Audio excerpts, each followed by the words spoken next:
Hamilton continues to review development charges as housing starts crash.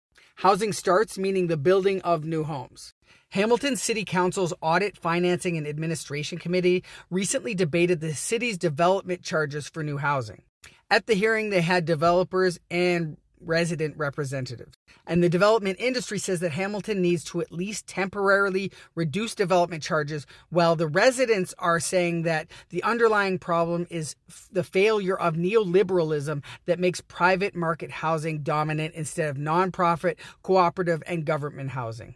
I've been posting a lot of videos actually recently about landlords versus tenants, and a lot of people in the comments have been talking about how housing should be a human right. So let me know your comments below about that, and we'll carry on with this.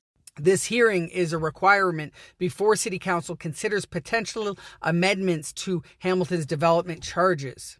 This could see the city extend demolition credits from 5 to 10 years, charge 2-bedroom or more apartment units with the same development charges rates as 1-bedroom units, and slow the phase out of downtown development incentives. Even if these changes are implemented, Hamilton's development charges will remain above the rates charged by near municipalities, with no match to short-term incentives included in Mississauga's Housing Action Plan, which I'll probably do a video for as well.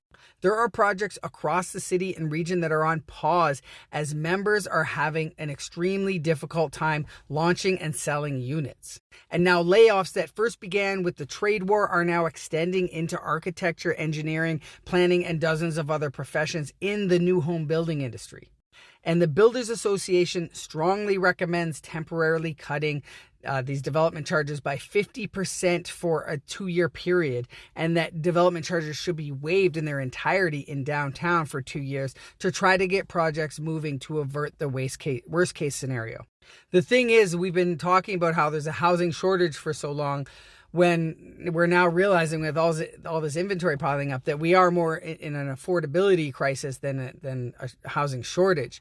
But that being said, with all these new developments that are now not happening and being paused and just being canceled completely, we could run into a housing shortage problem in the near future. Yes, I know there's a ton of condo inventory that's piled up, but if things just stop, we could see the reverse kind of happen, and we actually see a housing shortage problem in the future.